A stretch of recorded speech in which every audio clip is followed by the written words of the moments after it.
매달 마지막 주는 성령 집회로 말씀을 전합니다. 오늘은 사도행전 8장 말씀을 통해 하나님의 큰 은혜가 임하게 되기 바랍니다. 우리는 성부 하나님에 대해서는 잘 압니다. 하나님은 온 우주를 창조하셨죠. 또 지구를 만드시고 또 우리를 만드신 분이지요.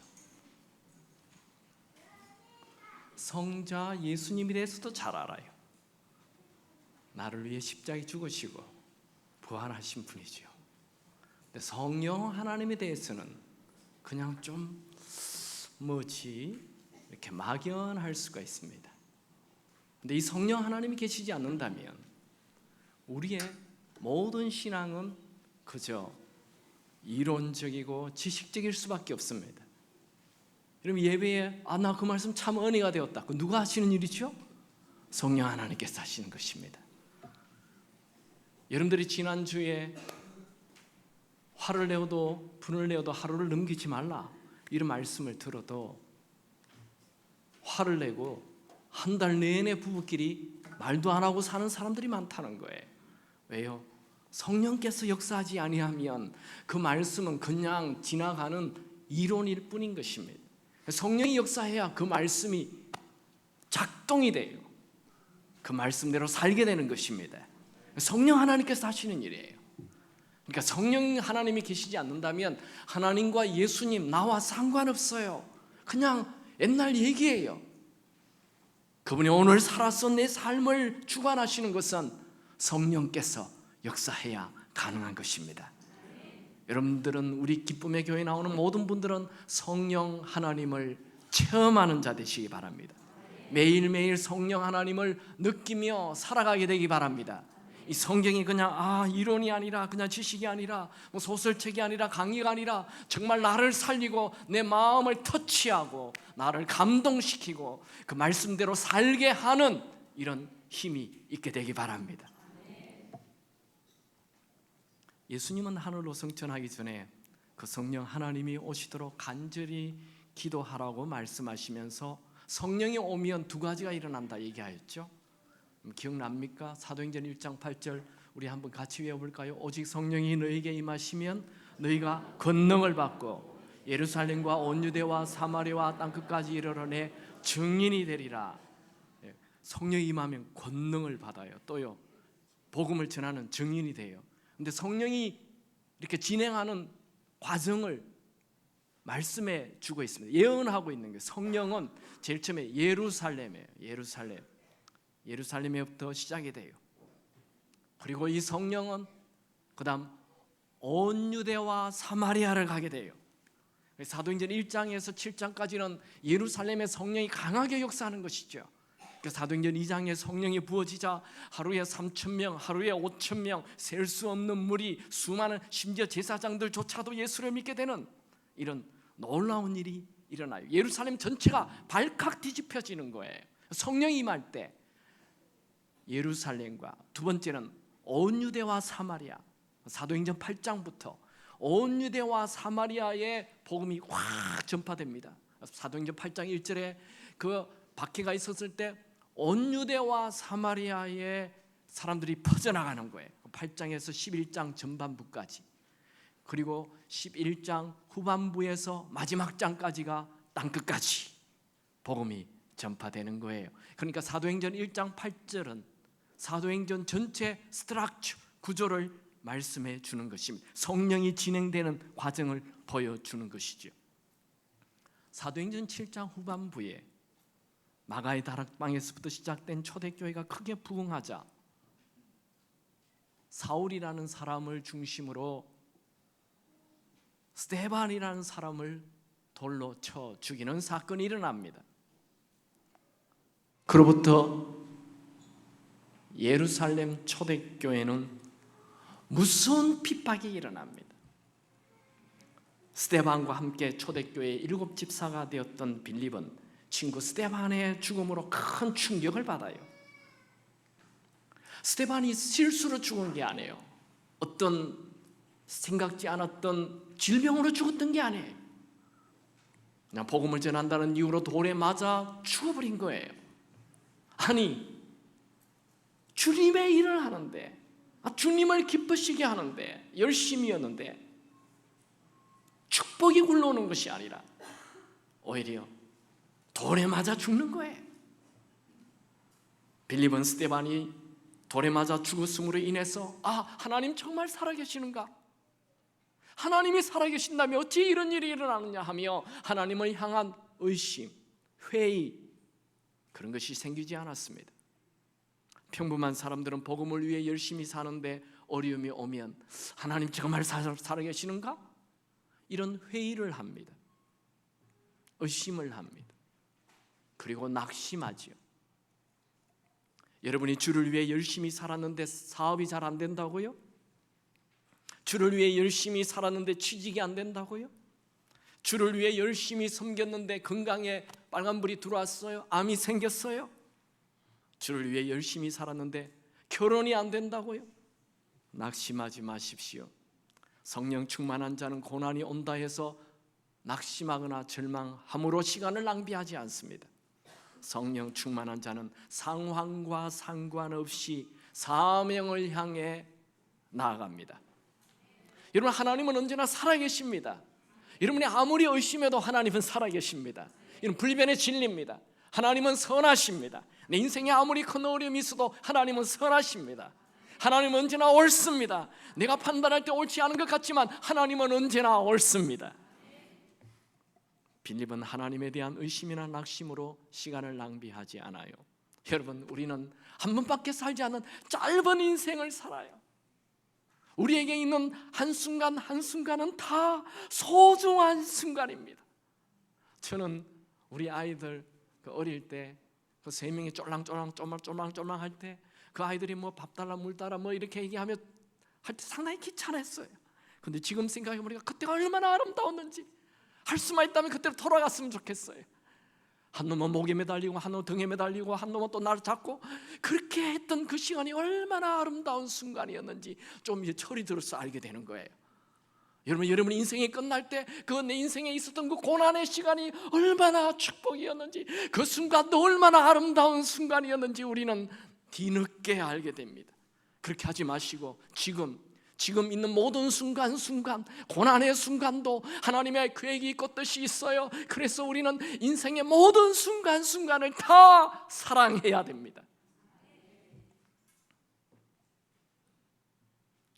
낙심과 절망 속에서 우왕좌왕하기에는 우리의 인생이 너무 짧습니다. 여러분, 잊지 마십시오. 나에게 아무리 큰 고난이 있다 해도 하나님은 언제나 새로운 계획을 가지고 계십니다. 스데반의 죽음에 하나님의 큰 그림이 있었어요. 그건 그냥 평범한 사람으로는 알 수 없는 거예요. 이 스데반의 죽음으로 하나님은 1000년 동안 갇혀 있었던 사마리아 땅에 복음을 들어가게 하는 하나님의 큰 계획이 있었습니다. 우리는 모를 뿐이에요. 사도행전 8장 5절에 보면 빌립이 사마리아 성에 내려가 그리스도를 백성에게 전파하니, 우리 성경에는 번역이 안 되어 있는데 이 8장 5절 앞에 그러나라는 헬라어 대라는 단어가 있어요. 그러니까 빌립은 스데반이 죽는 고난이 있었지만 그러나 사마리아로 갔습니다. 여러분, 상황 따라 믿음이 올라갔다 내려갔다 그렇게 살지 마세요. 우리에게는 아무리 큰 고난이 있어도 그러나 라는 믿음이 필요합니다. 빌립은 친구 스데반이 죽었으나 그러나 그 슬픔의 자리에서 일어나 사명을 향해 나아갔습니다. 여러분, 사명 따라 사시기 바랍니다. 말씀 따라 사시기 바랍니다. 이해할 수 없는 상황이 일어나도 하나님 말씀이 이렇게 하라 했으니 그냥 말씀대로 사시기 바랍니다. 우리는 말씀 따라 사는 자들입니다. 스데반은 성령께서 주시는 사명 따라 사마리아 성에 들어갔죠. 빌립이 사마리아 성에 들어간 것은 단순히 여행 간 거 아닙니다. 잠깐 방문하러 간 게 아니에요. 사마리아 성에 들어가서 그리스도 복음을, 예수를 전한 것이죠. 원래 사마리아 성은 이스라엘 땅이었는데 솔로몬이 죽은 이후 이스라엘은 두 개로 쪼개지죠. 북쪽 이스라엘과 남쪽 유다로. 그때 이 사마리아 성 북쪽 이스라엘로, 북쪽 이스라엘은 이 솔로몬의 여로보암이라는 신하가 다스리면서 이방 숭상, 그러니까 우상을 섬기는 나라가 되고 말았어요. 그래서 남쪽 유다는 솔로몬의 아들 르호보암이 지배하면서 믿음을 유지해 왔습니다. 그때 이 유대 땅과 사마리아는 완전히 결별이 되는 거예요. 그리고 그 BC 931년 여로보암 때 구별이 돼요. 그리고 BC 722년 아수르가 북쪽 이스라엘을 공격하여 이 아수르인과 유대인의 피가 섞여서 혼혈족들이 살게 됩니다. 유대인들은 이 사마리아 성 사람들을 유대인들의 피가 반 정도 섞인 혼혈족이라 해서 천하게 여기고 비난하고 그들을 절대로 상종하지 않았습니다. 그런데 빌립이 사마리아 성에 들어갔어요. 빌립이 사마리아 성에 들어가서 복음을 전하는 것은 빌립의 아이디어가 아니에요. 성령 하나님께서 하신 일입니다. 유대인인 빌립이 사마리아 성에 간다는 것은 정서적으로, 전통적으로, 관습적으로 절대 쉬운 일이 아니었습니다. 아마 성경에 기록되어 있지는 않지만 분명 성령께서 빌립에게 사마리아 성에 가라 말하였을 것입니다. 빌립은 자기의 감정이나 기분을 앞세우지 않고 하나님, 지금 내가 내 친구 스데반이 죽었는데 사마리아 성에 가게 생겼습니까? 이런 가지 않아야 될 이유를 얘기하지 않아요. 그냥 성령께서 말씀하시면 내 기분이 중요하지 않아요. 내 감정이 중요하지 않아요. 하나님 말씀에 그냥 순종하는 거예요. 예루살렘에서 보면 사마리아 성은 북쪽으로 56km 정도 위에 있습니다. 그런데 성경에는 사마리아 성으로 내려갔다고 기록이 되어 있어요. 아니, 북쪽으로 올라가야지 왜 성경에는 사마리아 성으로 내려가라고 기록이 되어 있습니까? 그 이유는 예루살렘 성은 높은 곳입니다. 사마리아 성은 낮은 평지인 것입니다. 북쪽이지만 낮은 평지이기 때문에 사마리아 성으로 내려가라고 기록하고 있어요. 그러니까 성경은 한 구절 한 구절, 한 단어 한 단어가 얼마나 정확한지 몰라요. 빌립이 사마리아 성에 내려가 복음을 전한 사건은 평범한 사건이 아니었습니다. 성령 하나님께서 1000년이 넘도록 막혀 있었던 이 복음의 문을 여는 것이고 1000년 동안 서로 관계를 깨고 만나지 않았던 유대인과 사마리아인의 만남을 회복시키는 엄청난 사건이었습니다. 만약 빌립이 친구 스데반의 죽음으로 낙심하고 절망하고 있었더라면 사마리아 성 1000년 동안 닫혔던 복음의 문은 열리지 않았을 것입니다. 여러분, 우리 한국에 토마스 선교사가 오지 않았더라면 이 5000년의 역사가 무슨 소용이 있겠습니까? 토마스 선교사가 한국 땅에 복음을 전함으로 우리 한국 땅에 복음의 꽃이 피고 100년 만에 이렇게 놀라운 교회가 생겨 세계에서 가장 큰 교회도 생기고 선교 전 세계 두 번째 선교 많이 하는 나라가 되었습니다. 하나님의 계획, 우리는 알지 못하는 하나님의 계획이 있습니다. 우리는 내 상황과 상관없이 성령의 음성에 순종하며 사는 하나님께 쓰임받는 삶을 살아야 합니다. 우리는 하나님께 쓰임받기 위해 태어났습니다. 내 혼자 잘 먹고 잘 살고 내 성공하기 위해 태어나지 않았어요. 그는 세상 사람, 그 사람은 이 세상만을 위해 사는 사람. 우리는 쓰임받고 쓰임받으며 살다가 영원한 땅에 가기 위해 태어났습니다. 하나님은 1000년 동안 죽어 있는 사마리아 성 사람들에게도 복음을 전해주기를 원하셨습니다. 하나님은 사회적으로 무능한 사람에게도 복음을 전해주기를 원하십니다. 하나님은 중독에 빠져 있는 사람에게도 복음을 전해주기를 원하십니다. 하나님은 감옥에 갇혀 있는 사람들에게도 복음을 전해주기를 원하십니다. 하나님은 북녘 땅에 있는 자들에게도 복음을 전해주길 원하십니다. 이 일에 여러분들이 쓰임받게 되기 바랍니다. 빌립은 예수님의 제자도 아니고 그냥 평범한 집사였지만 그가 성령 충만한 자였습니다. 그가 사마리아 성에 가서 예수 그리스도의 이름으로 복음을 전하자 무슨 일이 일어났죠? 사도행전 8장 5절 6절을 보면 빌립이 사마리아 성에 내려가 그리스도를 백성에게 전파하니 무리가 빌립의 말도 듣고 행하고 표적도 보고 한 마음으로 그가 하는 말을 따랐더라. 빌립이 복음을 전하자 병든 자들이 낫게 되고 귀신 들린 자들이 치유되었습니다. 중풍병자와 걷지 못하는 자들이 걷게 되고 1000년 동안 죽어 있었던 사마리아 성이 살아나면서 큰 기쁨이 생겼습니다.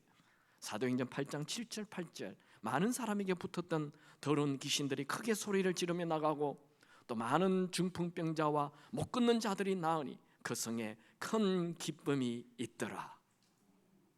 분명 사도행전 8장 7장 마지막에 스데반이 죽고 8장 1절에 굉장한 박해와 핍박이 시작되었는데 사도행전 8장에 큰 기쁨이 있었다 말하고 있습니다. 지금 여러분 인생에 있는 모든 큰 고난이 큰 기쁨으로 바뀌게 되길 주님의 이름으로 축원합니다. 자, 이제 오늘 본문의 말씀을 보죠. 사도행전 8장 14절 15절 다 같이 읽겠습니다. 같이 읽을까요? 예루살렘에 있는 사도들이 사마리아도 하나님의 말씀을 받았다 함을 듣고 베드로와 요한을 보내매 그들이 내려가서 그들을 위하여 성령 받기를 기도하니. 지금 예루살렘 초대교회는 하루에 3,000명, 5,000명 셀 수 없는 무리 10,000명 가까운 거대한 교회가 되었습니다.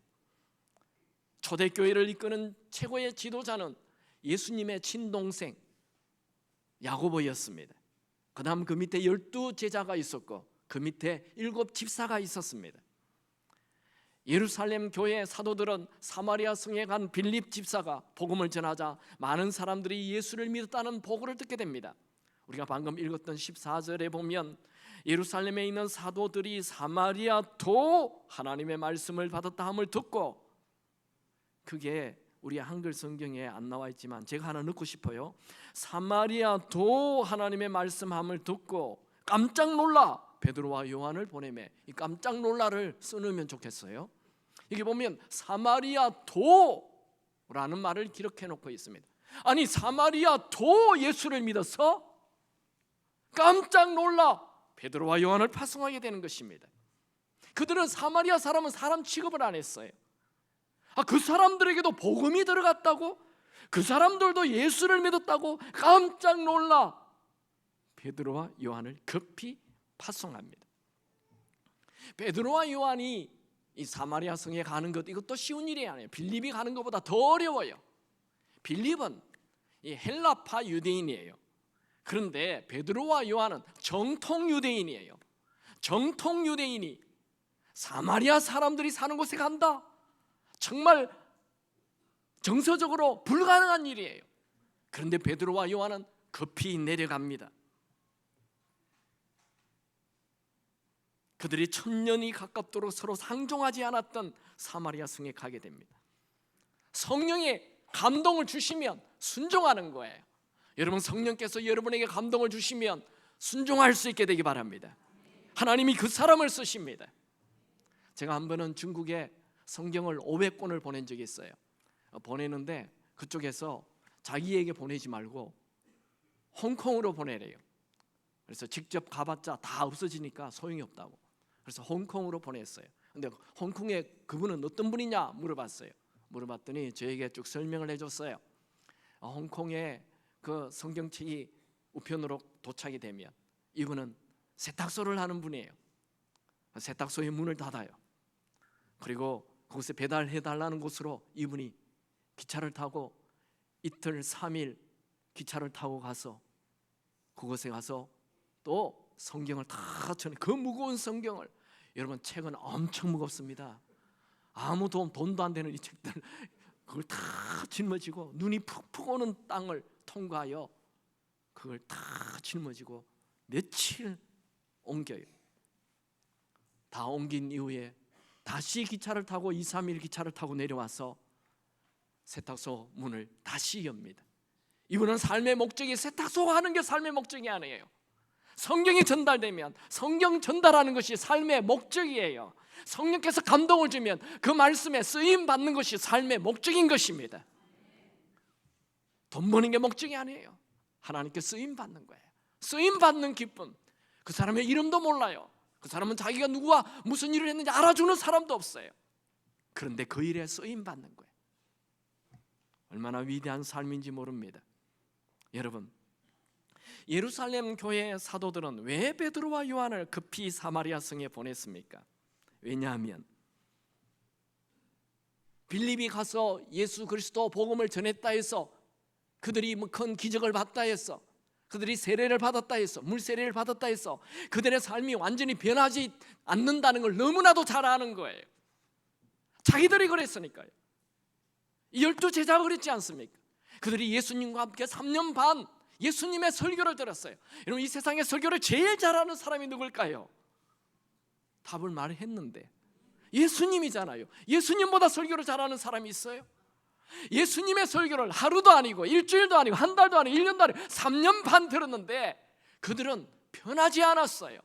은혜 받았어요. 기적이 일어날 때 좋아했어요. 그래서 따라다녔어요. 모든 걸 버리고 따라다녔어요. 그러나 예수님의 십자가 앞에 모든 걸 버렸어요. 예수님 죽음 앞에 다 버렸어요. 무능했어요. 자기들이 너무 잘 알아요. 예수님 부활도 봤어요. 예수님 살아나는 거 직접 봤다니까요. 그래도 무능했어요. 죽음 앞에 두려웠어요. 죽음 앞에 두렵지 않을 사람이 누가 있을까요? 모든 사람은 죽음을 두려워합니다. 믿음이 있어도 두려워합니다. 성경 들어도 설교 들어도 안 됩니다. 안 변화됩니다. 여러분, 이게 잘 아시죠? 여기 20년 30년 예수 믿은 분, 나 50년 예수 믿었는데 내 하나도 안 변했다, 이런 분 많죠?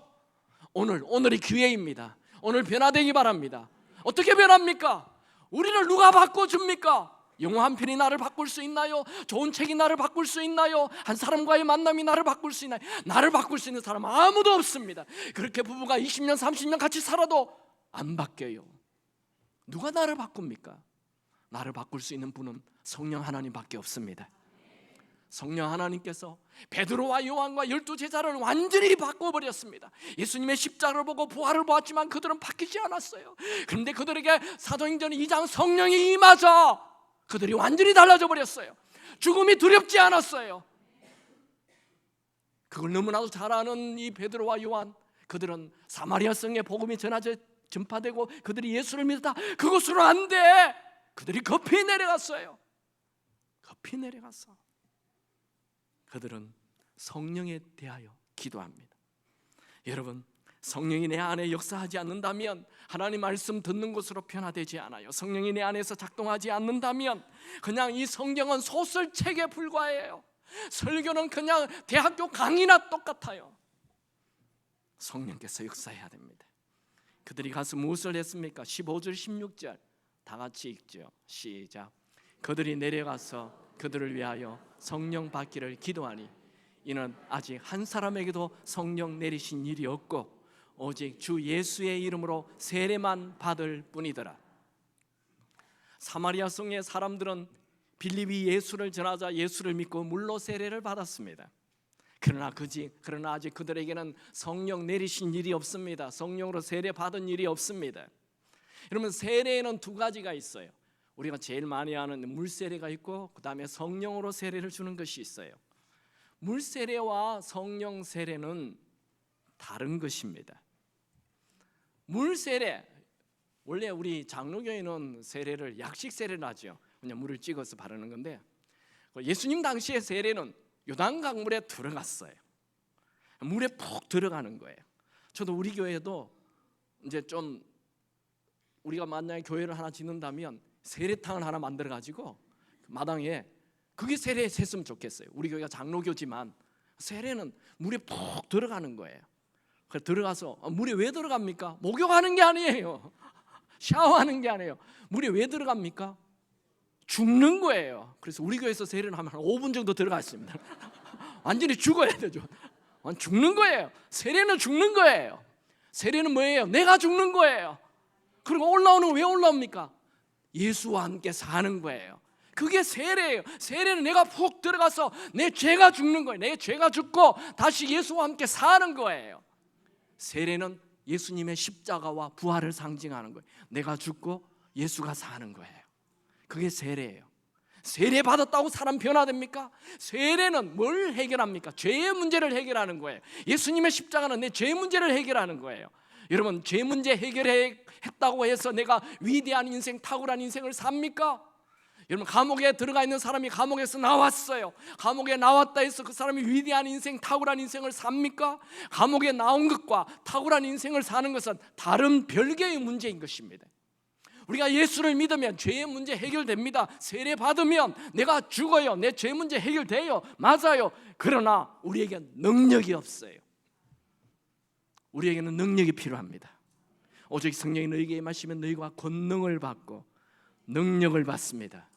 이 세상을 이길 힘을 가지게 됩니다. 그래서 예수님은 제자들에게 너희들 내 십자가와 내 부활을 보았지만 너희들에게 부족한 것은 성령으로 세례받는 것이다, 그렇게 말씀하셨죠.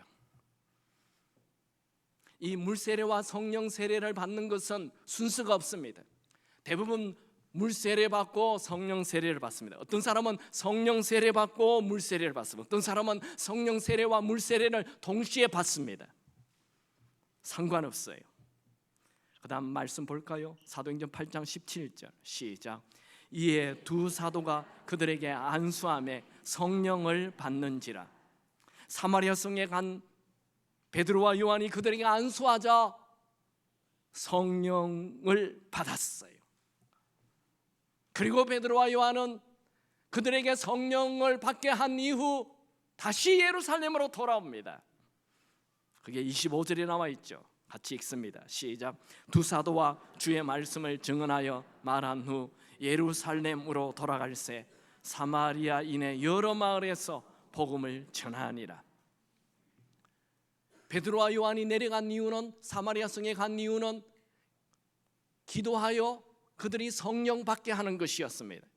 그들이 성령 받자 베드로와 요한은 다시 사마리아 성에서 빠져나와 예루살렘으로 갑니다. 예루살렘으로 돌아올 때 사마리아 성을 통과해서 여러 마을을 거쳐서 예루살렘으로 돌아가죠. 그들은 예루살렘으로 돌아갈 때, 야, 사마리아 성 좋다. 저것도 이쁘고 저것도 이쁘네. 그걸 구경하며 오지 않습니다. 그는 그들이 통과하는 마을마다 복음을 전합니다. 예수를 전합니다. 그들의 마음 안에 찬양이 터져나왔습니다. 여러분이 가는 데마다 복음이 전파되기 바랍니다. 여러분이 가는 데마다 어둠이 빛으로 바뀌게 되기 바랍니다. 사도행전에는 성령을 받는 방법이 여러 가지가 나와요. 첫 번째는 사도행전 1장 14절에 성령 받기 위하여 오로지 기도하라 했을 때 그들이 간절히 기도할 때 성령을 받게 되는 것이죠. 초대교회 120명의 성도들이 성령이 임하길 기다리며 10일 동안 간절히 기도했는데 사도행전 2장 오순절날 그곳에 성령이 임하였습니다. 기도와 성령은 깊은 관계가 있습니다. 간절히 기도할 때 성령을 받게 되어 있습니다. 또 성령 받으면 기도하게 되어 있습니다. 여러분들이 교회는 다니는데 나는 기도하지 않는다. 네, 그분 반드시 기도하여 성령 충만 받게 되기 바랍니다. 두 번째로 오늘 본문처럼 성령 충만한 사람이 성령 부어지도록 기도하며 안수할 때 성령이 임합니다. 8장 17절에 이에 두 사도가 그들에게 안수함에 성령을 받는지라. 한국 초대교회는 이 집회 때마다 안수를 했어요. 저도 어릴 때 안수 받고 성령 받았어요. 근데 요즘은 잘 안수를 안 하죠. 좀 촌스럽다나 그 좀 그렇다고 그러면서 여러분 폼 잡지 마세요. 성령 받게 되기 바랍니다. 간절한 마음으로 성령 받으시기 바랍니다. 우리는 성령 충만하지 않고는 그리스도인다운 능력 있는 그리스도인이 될 수가 없습니다. 안수는 뭐예요? 안수는 동일시입니다. 그 사람과 내가 하나가 되는 거예요. 동일시 되는 거예요. 내가 성령 충만하니 너도 성령 충만하기 바란다 하며 안수하는 거예요. 여러분들이 긍정적인 사람을 만나면 나도 모르게 긍정적인 사람이 되고, 부정적인 사람을 만나면 나도 모르게 부정적인 사람이 되는 것은 당연한 얘기입니다. 그러므로 여러분들이 성령 충만한 자와 가까이 하시고 성령 충만한 자와 대화를 하시고 성령 충만한 자와 함께 기도하시기 바랍니다. 오늘 설교 후에 여러분의 자녀들을 위하여 기도하는 시간이 있을 텐데, 부모님들은 특별히 여러분의 아들, 딸 머리에 손을 얹고 안수하여 하나님, 내 아들, 딸이 성령 충만하게 하옵소서 기도하시기 바랍니다. 남편이 아내에게 손을 얹고 기도하시고, 아내도 남편에게 손을 얹고 기도하시고, 다른 것을 위하여 기도하는 게 아니라 성령 충만하도록 기도할 수 있게 되기 바랍니다. 성령 충만한 사람은 그냥 사랑이 넘쳐요, 기쁨이 넘쳐요, 평안이 넘쳐요. 성령의 열매 9가지 나오는데 앞에 3가지 사랑과 희락과 화평. 성령 충만하면 사랑스러워요. 모든 사람이 그렇게 애먹이고 나를 괴롭히는 그 남편이 사랑스럽게 보여요. 하는 일이 귀여워요. 사랑스러워지는 거예요. 희락, 기쁨이 막 생겨요. 성령 충만하면 기쁨이 생겨요. 막 길을 걸어가도 막 기뻐요. 신이 나요. 찬양이 막 터져요. 여러분 중에 이런 분이 있어요. 찬송가 부릅시다. 와, 이걸 왜 5절까지 있냐, 이런 분 없기를 바랍니다. 막 찬양 시간이 신나기 바랍니다. 어떤 분은 꼭 찬송 끝날 때 교회 들어오는 분이 있어요. 여러분 그렇지 않기 바랍니다. 찬양을 하는 것에 신나서 30분 전에 교회 와서 찬양하고 기도하고 준비하시기 바랍니다. 찬양을 드리는 거예요. 하나님께 찬양을 드리는 거예요. 그분을 높이는 거예요. 성령 충만하면 찬양이 너무너무 좋아요. 제가 처음 성령 받았을 때요, 우리 교회 같이 이렇게 삥 둘러 앉아가지고 집회, 그때는 막 이렇게 뜨거운 이렇게 난로가 교회 한가운데 있어요. 그러면 그 다음날 이제 집회하기 전까지 뜨거운 난로에 모여가지고 막 찬양하면서 막 하는데, 그때 복음성가도 겨우 나왔어요. 그래서 우리가 하는 게 뭐냐면 찬송가 1장에서 끝장까지 떼기 하면서 앉아가지고 밤새도록 노래를 부르고 그래요.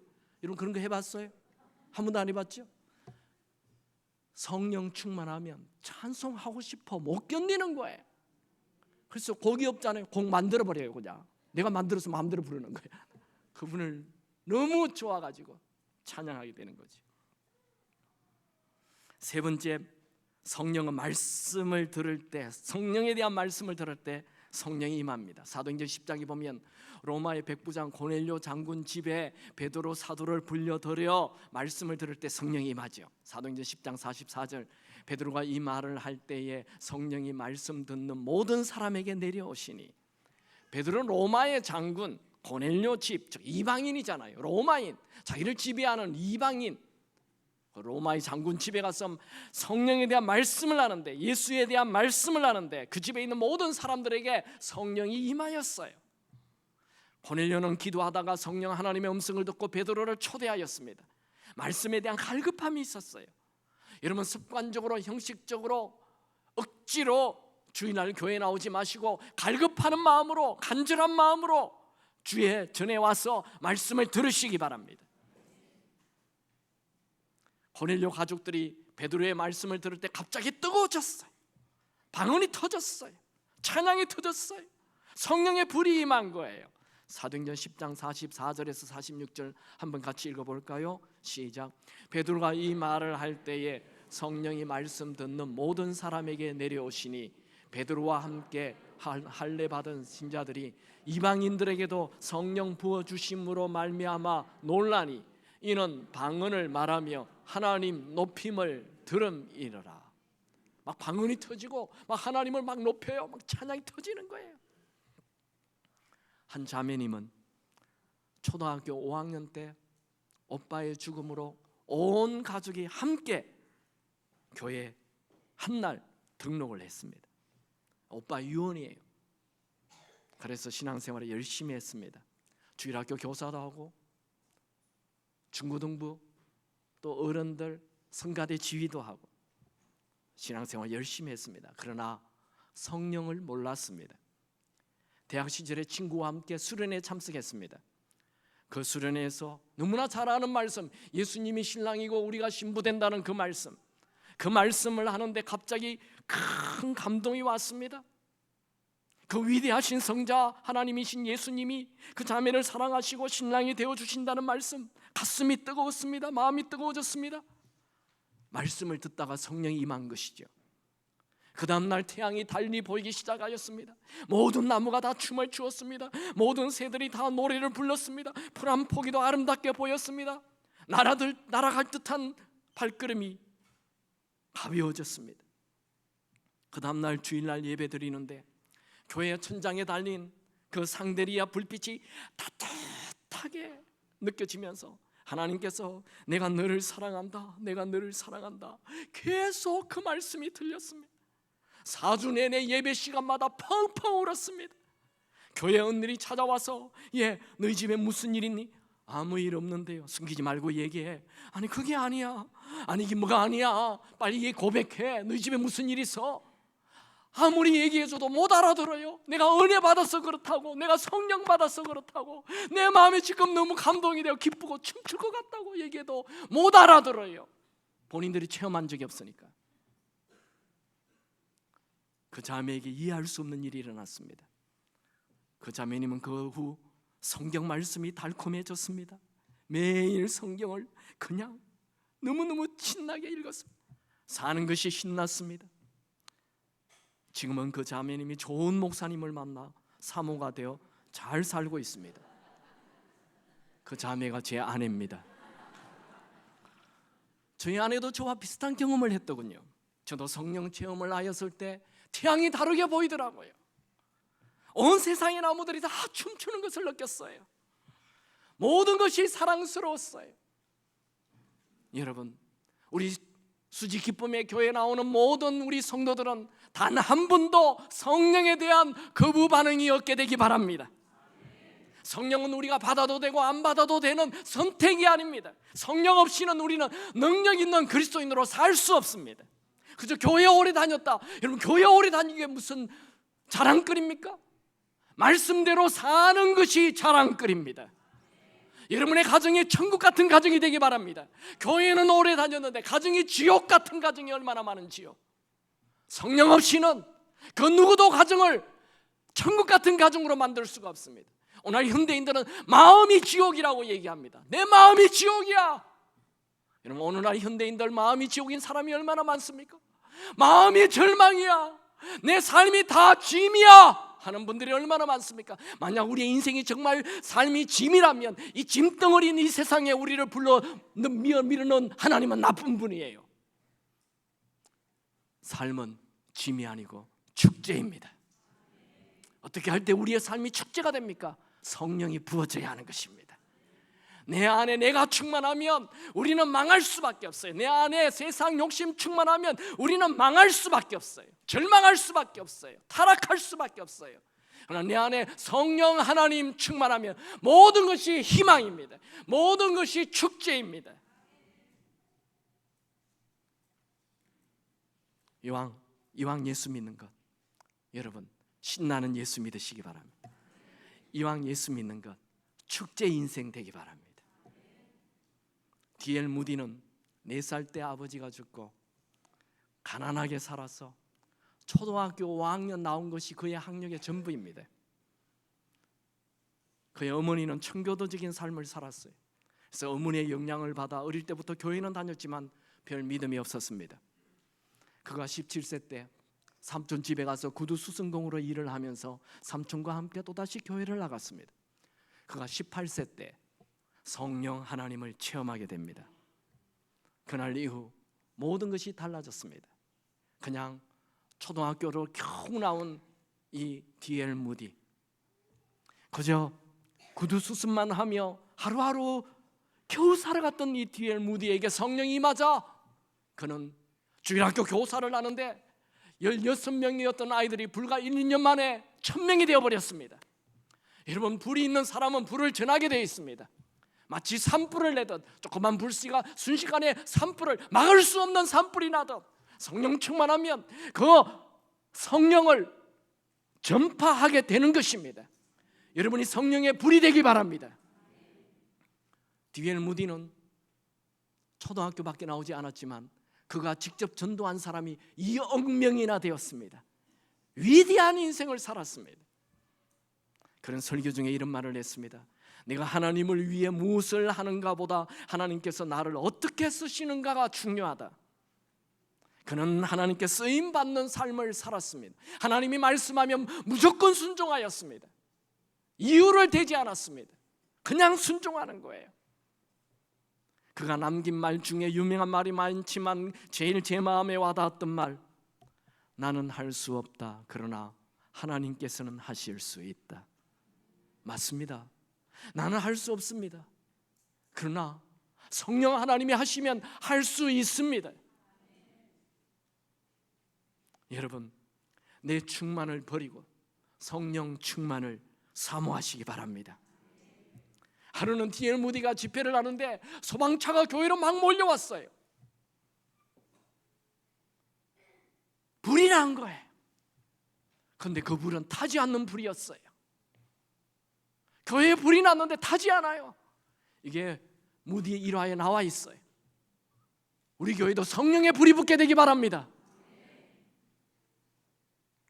여러분, 나는 물세례 받았다, 이것으로 만족하지 마십시오.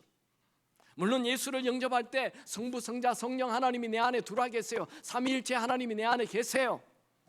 그러나 그것으로 되지 않습니다. 우리에게는 위로부터 부어지는 성령 하나님 충만이 필요합니다. 저는 오늘 한 가지 메시지를 전하고 싶습니다. 그것은 베드로와 요한을 급히 사마리아 성에 내려보내서 그들이 성령 받기를 위해 기도하고 안수하자 그 사마리아 사람들이 다 성령으로 세례를 받았다는 것입니다. 그들이 급히 사마리아 성에 간 이유가 뭐예요? 사마리아 성에 있는 사람들에게 성령을 부어주기 위함이었던 것입니다. 여러분 모두가 오늘 성령으로 충만케 되기 바랍니다. 성령 세례와 성령 충만을 너무 따지지 마세요. 사도행전 1장 8절에 너희들이 간절히 기도하면 아버지께서 약속하신 성령으로 세례를 받으리라 예수님께서 말씀하셨고, 사도행전 1장 4절에 그들이 다 성령으로 충만하여, 그러니까 사도행전 1장과 2장에는 성령 세례와 성령 충만을 같이 쓰고 있다는 거예요. 그러니까 성령 세례, 성령 충만 따지지 마시고 어쨌든 성령으로 충만해지기 바랍니다. 세례가 뭐예요? 세례라는 것은 밥티조마라는 단어를 쓰는데, 그 당시에 밥티조마라는 단어는 흰옷 물감을 빨간 물감 드릴 때 그 빨간 물감통에 집어넣어서 그 흰옷이 완전히 빨갛게 될 때까지 기다리는 것을, 그걸 밥티조마라고 하는 것입니다. 내라는 사람이 내가 충만해요. 내 세포 60, 70, 100조개가 되는 이 세포 안에 성령 하나님으로 충만하게 되는 것이 성령으로 세례받는 것입니다. 여러분이 성령으로 충만케 되기 바랍니다. 오늘 성령으로 충만한, 어떻게 하면 성령으로 세례를 받습니까? 간절히 기도할 때, 성령 받기를 원하며 안수 받을 때, 성령의 말씀을 들을 때, 성령의 사람이 되면 모든 것이 희망입니다. 성령님은 1000년 동안 복음을 몰랐던 사마리아 사람들에게도 부어졌습니다. 여러분, 성령으로 세례를 받으십시오. 세례라는 것은 새롭게 다시 시작한다는 것이죠. 오늘 성령으로 세례를 받고 성령으로 충만하여 여러분의 어제의 인생과 다른 다시 인생을 새롭게 시작하시기 바랍니다. 성령 충만은 내가 무능함을 알고 성령 충만하지 않고는 나는 살 수 없습니다 라고 하는 사람에게 성령이 부어지는 것입니다. 나는 이 정도 됐어, 나는 뭐 이 정도면 괜찮아, 나는 이렇게 그럭저럭 살 수 있어 하는 분들에게는 성령이 부어지지 않습니다. 성령 하나님, 나는 성령 하나님 없이 살 수 없습니다. 성령의 도움 없이는 내 가정이 진짜 지옥 같습니다. 성령의 도움 없이는 내 마음이 정말 이 살고 싶지 않는 마음이 가득합니다. 그런 분, 이렇게 간절히 원하는 자에게 성령이 부어집니다. 분명한 것은 성령으로 세례를 받지 않고는 그 누구도 능력 있는 그리스도인으로 살 수 없다는 것입니다. 지금 여러분의 환경이 어렵습니까? 믿었던 사람이 떠났습니까? 재정적인 어려움이 있습니까? 육체의 질병이 있습니까? 기쁨이 사라졌습니까? 도무지 내 힘으로 절대로 되지 않는 문제가 있습니까? 오랫동안 절망 속에 살았습니까? 1000년 동안 저주와 절망 속에 살았던 사마리아 사람들에게 빌립을 보내시고 베드로와 요한을 보내서 성령 받게 하신 하나님은 오늘 우리에게도 성령 보내주시기를 원하십니다. 누구에게? 간절히 원하는 자에게. 예수님은 구하는 자에게 성령을 부어주신다 약속하셨습니다. 누가복음 11장 13절 너희가 악할지라도 좋은 것을 자식에게 줄 알거든 하물며 너희 하늘 아버지께서 구하는 자에게 성령을 주시지 않겠느냐. 예수님이 말씀하셨어요. 예수님 거짓말하는 분이 아닙니다. 여러분들이 간절히 원하면 반드시 성령 받게 될 것입니다. 여러분이 아무리 오래 교회를 다녔다, 예수를 오래 믿었다 해도 내가 충만한 사람은 세상 냄새가 날 뿐입니다. 사람 냄새 나요. 아무리 성경을 많이 알고 있어도 세상 욕심 충만하면 그저 그렇고 그런 사람입니다. 여러분, 우리는 성령 하나님 충만해야 합니다. 지옥 같은 삶이 아니라 천국 같은 삶이 되기를 축원합니다. 마음이 지옥인 사람, 마음이 우울한 사람, 조용한 절망 속에 살아가는 분, 오늘 성령 충만하여 기쁨이 샘솟는 삶을 사시기 바랍니다. 기쁨이 샘솟는 삶을 사는 방법 예수님 말씀하셨죠. 나를 믿는 자는 그 배에서 생수의 강이 솟아나리라. 이는 성령을 가리켜 하신 말씀이라. 내 배에서 기쁨이 샘솟게 하는 것은 성령이 하시는 것입니다. 여러분, 해리포터 잘 아시죠? 해리포터 시리즈로 일약 세계적인 여류 작가가 된 조앤 롤링, 그녀는 너무 가난해가지고 아기에게 줄 우유가 없어서 물을 먹이고 국가에서 주는 생활 보조금으로 겨우 하루하루 유지하며 살아갔던 비참한 삶을 살았습니다. 그녀가 아기가 잠을 잘 때 영국 스코틀랜드 에딘버러의 엘펀트 하우스라는 카페에서 해리포터라는 원고를 작성했습니다. 너무나도 평범하고 조그만 이 엘펀트 하우스가 조엘 롤링이 그곳에서 원고를 작성했다는 이유로 세계적인 관광 명소가 되어 영국을 찾는 사람들은 다 그곳에 가서 사진 찍고 그곳을 찾아옵니다. 여러분, 내 집이 초라하다 할지라도 내 집에 성령이 거하시기만 하면 내 인생은 위대한 인생이 시작됩니다. 여러분, 내 속에 성령으로 충만하게 하십시오. 성령으로 충만하면 모든 질병이 떠나갑니다. 성령이 충만하면 모든 무능이 사라지고 하늘의 능력이 들어오게 됩니다. 성령이 충만하면 모든 저주가 사라집니다. 성령이 충만하면 하늘의 지혜가 들어옵니다. 성령 충만하면 사는 게 사는 것 같지 않고 집안이 그저 얼음판을 딛듯 그냥 냉기가 가득한 그런 죽음 같은 가정이 천국의 훈풍이 부는 가정으로 바뀌게 될 것입니다. 여러분, 오늘 성령 충만케 되기 바랍니다. 지금 여러분의 마음을 비우십시오. 같이 기도하는 시간을 가집시다. 먼저 여러분의 마음을 비우십시오. 손을 이렇게 한번 내려놓아 보십시오. 손을 이렇게 탁 내려놓으십시오. 하나님 앞에 이렇게 항복하듯이 손을 내려놓으세요. 무릎 위에 내려놓으세요. 그리고 이 손 위에 성령에 충만하도록 기도하십시오. 하나님 아버지, 내가 성령 하나님 없이 아무것도 할 수 없음을 고백합니다. 지금 나에게 성령을 부어 주옵소서. 성령을 부어 주옵소서. 우리 한번 주여 외치고 성령 충만을 위하여 같이